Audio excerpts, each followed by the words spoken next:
dan kami percaya di dalam nama Yesus Kristus firman itu akan menjadi rema di dalam kehidupan kami. Terpuji namamu Tuhan, dalam nama Yesus Kristus yang adalah firman yang hidup kami telah berdoa. Amin. Silakan duduk.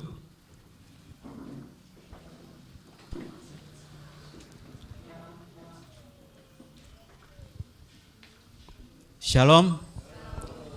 Ya, puji Tuhan, Bapak Ibu Saudara yang dikasihi Tuhan, keluarga yang diberkati, keluarga besar dan juga jemaat GKRI Cahaya Mulia.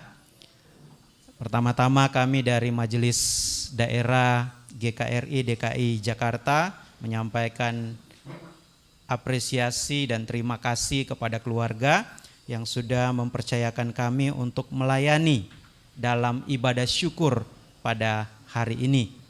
Dan sekaligus memohon maaf karena beberapa pendeta-pendeta yang lain tidak bisa bergabung pada hari ini, karena biasa hari Sabtu itu hari persiapan di gereja-gereja.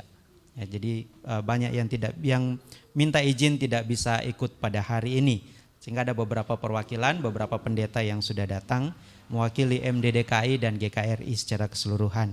Nah, Bapak Ibu Saudara yang dikasihi Tuhan, nats firman Tuhan hari ini saya ambil dari Mazmur pasal 116 ayat yang ke-15. Satu ayat saja akan kita bahas. Mazmur pasal 116 ayat yang ke-15.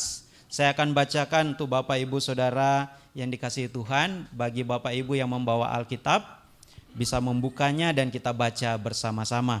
Mazmur 116 ayat 15, kalau sudah ketemu kita baca bersama-sama 1, 2, 3. Berharga di mata Tuhan kematian semua orang yang dikasihinya. Demikianlah firman Tuhan, yang berbahagia ialah mereka yang mendengarkan firman Tuhan dan yang memeliharanya dalam kehidupan sehari-hari. Bapak Ibu Saudara yang dikasihi Tuhan, nats firman Tuhan kita ini begitu singkat tapi mendalam. Berharga di mata Tuhan kematian semua orang yang dikasihinya. Menjadi pertanyaan saya adalah, siapa orang yang dikasihi oleh Tuhan? Karena Bapak Ibu Saudara, Alkitab mengajarkan bahwa Tuhan itu tidak memandang muka, Tuhan itu tidak memandang bulu. Siapapun dikasihi oleh Tuhan. Berarti semua orang itu berharga di mata Tuhan kematiannya. Tapi apakah ayat yang kita baca hari ini, Mazmur 116 ayat 15, sesederhana itu bicara berharga di mata Tuhan kematian semua orang yang dikasihinya? Dalam bahasa Ibrani, saya kalau menyampaikan firman saya suka menggali dari bahasa aslinya. Ayat ini dikatakan begini, yakar beene, berharga atau sangat mahal, beene di mata Adonai, di mata Tuhan. Ya. Berharga di mata Tuhan, hamauta, kematian, lahasidau, orang-orang yang dikasihinya. Jadi pertama dikatakan bahwa itu yakar. Yakar itu dalam bahasa Ibrani artinya lebih berharga dari emas, lebih berharga dari permata, lebih berharga dari berlian, dari intan. Artinya apa? Di mata Tuhan kematian orang yang dikasihinya itu begitu penting. Mengapa demikian? Karena semua orang yang dikasihinya itu adalah alat-alat Tuhan untuk menjalankan misi Tuhan di tengah dunia ini. Ya, hambanya yang kita kasihi, yang sudah mendahului kita, almarhum Bapak Pendeta Yakimane Saluhu, adalah seorang pelayan yang tangguh, seorang gembala sidang yang luar biasa. Kalau ada kegiatan majelis daerah, beliau selalu menyempatkan diri untuk hadir dimanapun itu. Bahkan terakhir kami adakan di Cibubur, beliau menyempatkan diri untuk datang. Bahkan sebelum pulang, beliau bilang bukan akan pulang langsung ke gereja sini, ke rumahnya. Tapi masih ada urusan lain, masih ada urusan pelayanan. Luar biasa.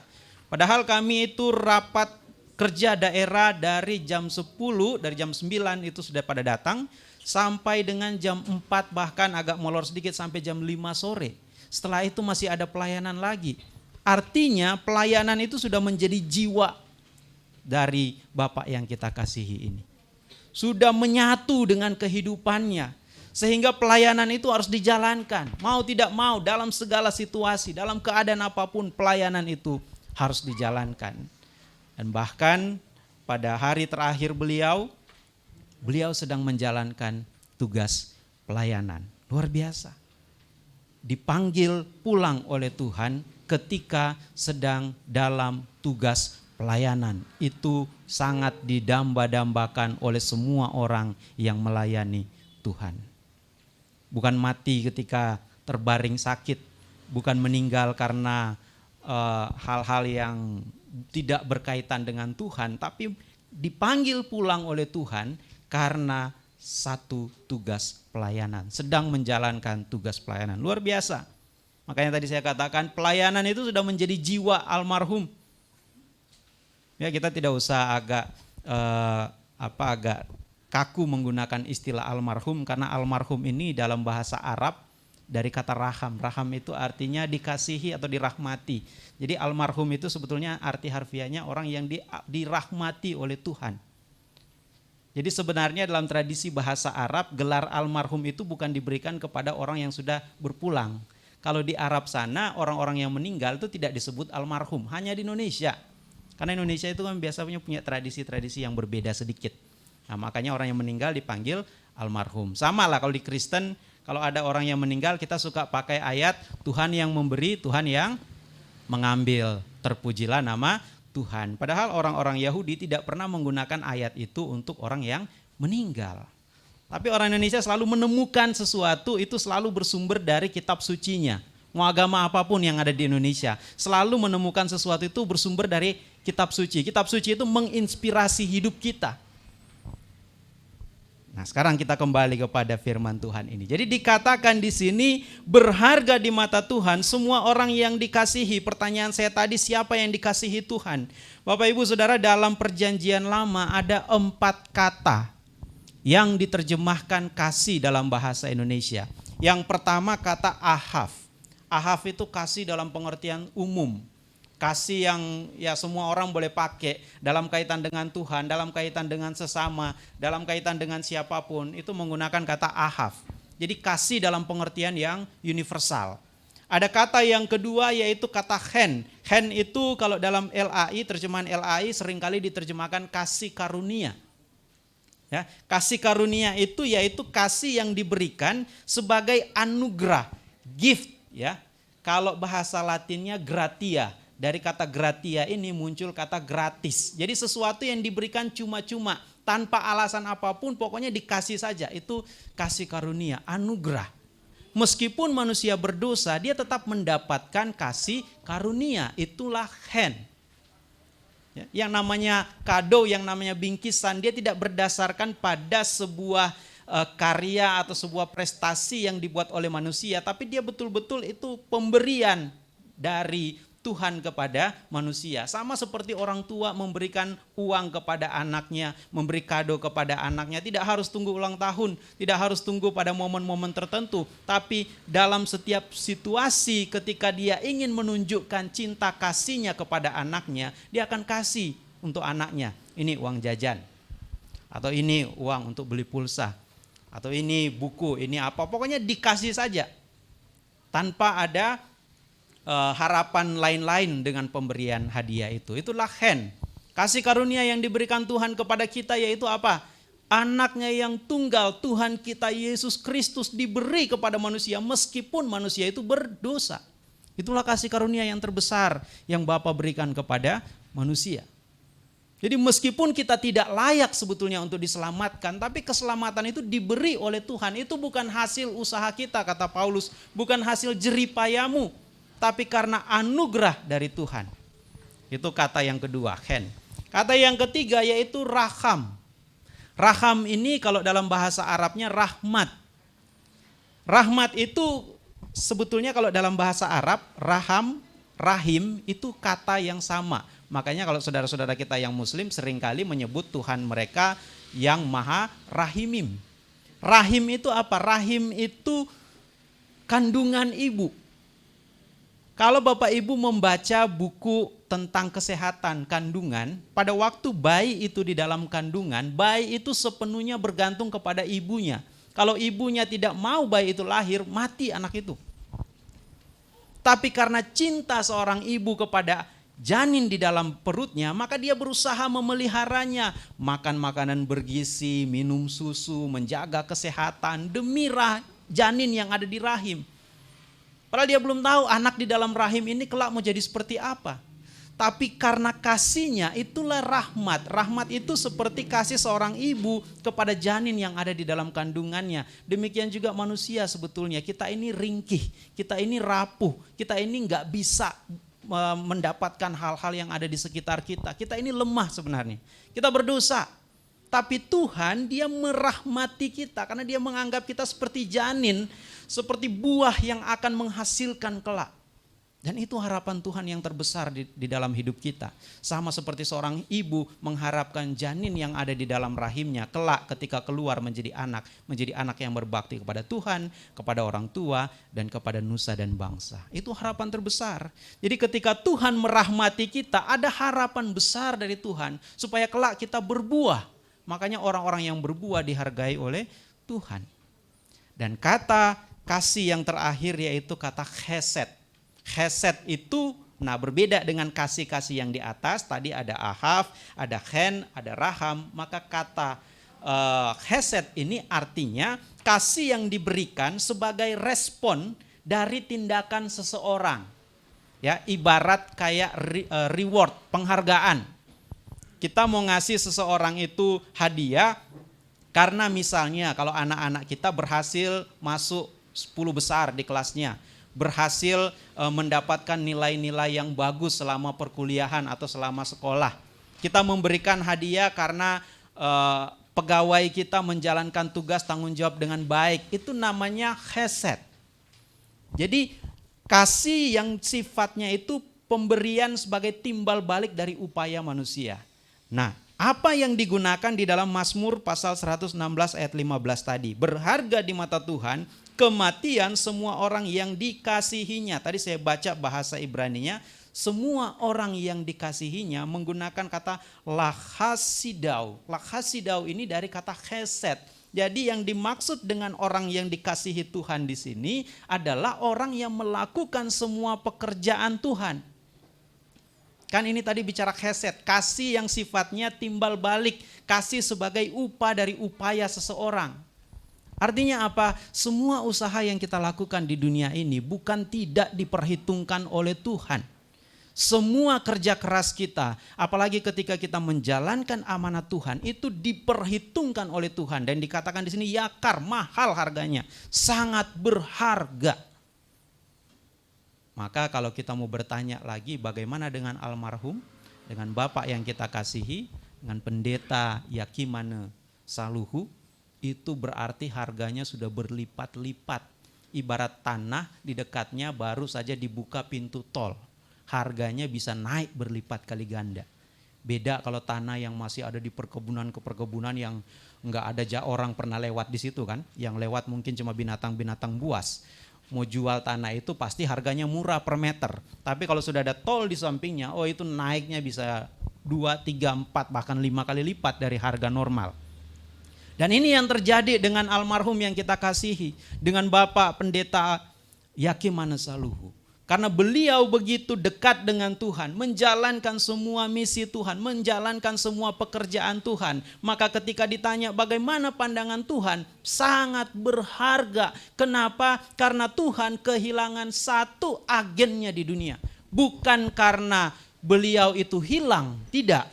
Karena orang Kristen, orang percaya bahwa semua orang yang meninggal di dalam Kristus akan datang kembali kepada Bapa. Jadi sebetulnya kalau mau dipikir-pikir ini ibarat anak yang kita kasihi pulang rumah buat Bapa.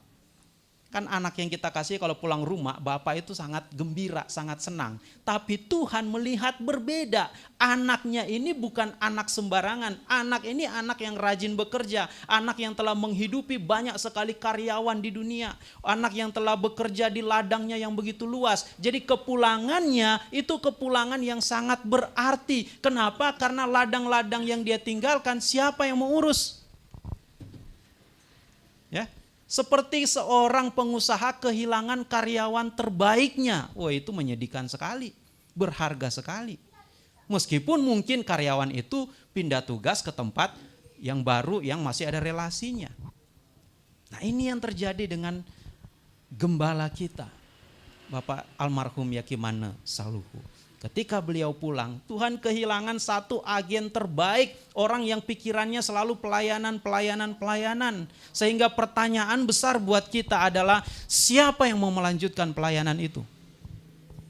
Siapa di antara kita yang terpanggil untuk meneruskan pelayanan yang telah dirintis oleh almarhum? Terutama di tempat ini, GKRI Cahaya Mulia. Ada tidak di antara orang-orang yang selama ini beliau gembalakan yang siap menerima panggilan ini? Dalam beberapa waktu ke depan memang kita akan dibantu dulu oleh majelis daerah, ya, dalam pelayanan di tempat ini. Tapi selanjutnya siapa yang bersedia untuk melanjutkan? Teladanilah apa yang dilakukan oleh almarhum. Bagaimana beliau merintis tempat ini, itu pasti banyak suka dukanya. Istrinya pasti tahu bagaimana sang suami berjuang untuk merintis di tempat ini. Kadang-kadang kalau suami istri itu suka bertengkar kalau dalam hal pelayanan. Kenapa? Karena pelayanan itu kan ibaratnya kita bangun usaha, tapi kita lebih banyak mengeluarkan dana daripada kita mendapatkan dana. Ini pelayanan sifatnya seperti itu. Jadi kalau kita bangun gereja, memang harapan kita bukan supaya kita dapat uang dari gereja itu, tidak. Tapi bagaimana supaya kita dapat banyak jiwa di gereja itu yang paling penting. Nah, ini pasti dalam rumah tangga sering terjadi masalah. Kenapa? Karena dunia selalu menghitung dari berapa rupiah yang kau dapatkan.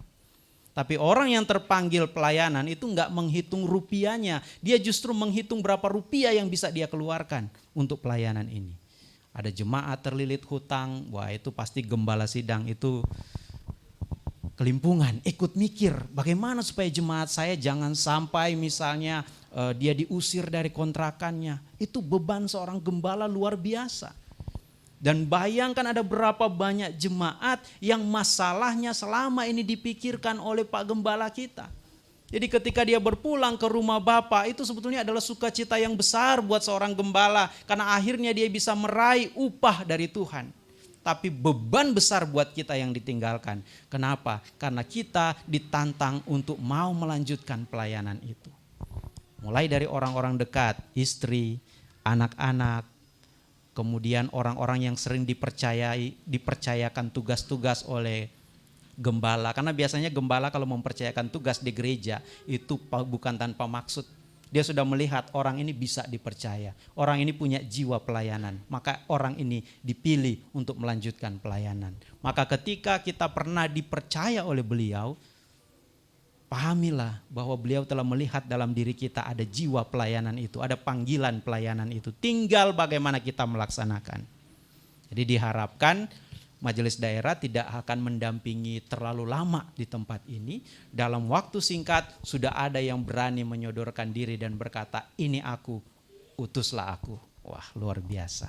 Sehingga jemaat di sini tidak ditelantarkan, tapi dipelihara terus. Dan almarhum juga akan bergembira di sorga. Kenapa? Karena jemaat yang dia tinggalkan ternyata memiliki gembala yang setia seperti yang sudah beliau teladankan. Dan kepada keluarga yang ditinggalkan, ya orang Kristen percaya bahwa orang yang dipanggil pulang kepada Bapa itu bukan hilang, bukan lenyap. Kematian bagi orang Kristen itu bukan kehilangan. Kematian hanyalah jalan untuk berpindah. Kalau Pak Ketua Umum GKRI waktu itu sudah berkhotbah, kematian itu hanya pindah alamat. Dari kontrakan di rumah, pindah ke rumah sendiri. Ya, karena di sorga itu Yesus bilang, aku sudah menyediakan tempat bagimu. Klasternya gede. Mau dibandingin dengan Gardena ini, lebih dahsyat yang di sorga. Jadi almarhum sudah berbahagia, tinggal kita di sini. Bagaimana supaya kita bisa mendapatkan kebahagiaan yang sama? Jadi keluarga, marilah melanjutkan tugas yang sudah diteladankan oleh almarhum. Jemaat-jemaat di GKRI Cahaya Mulia, lanjutkan itu. Mahasiswa ataupun siapapun yang praktek di sini, teladani apa yang sering disampaikan oleh gembala selama di tempat ini. kerabat-kerabat, semua saudara-saudara, mari topang keluarga di tempat ini untuk dapat melanjutkan pelayanan ini. Karena tidak mudah, mereka tidak bisa sendirian. Kita harus bersama-sama. Itulah makna persaudaraan dalam kekristenan, supaya kita menjadi satu di dalam tubuh Kristus. Kiranya firman Tuhan ini boleh menjadi motivasi buat kita untuk menjadi orang-orang yang dikasihi Tuhan dalam pengertian lahasidau, orang-orang yang dikasihi karena menjalankan tugas dan panggilan kita sesuai dengan maunya Tuhan, bukan maunya kita. Amin.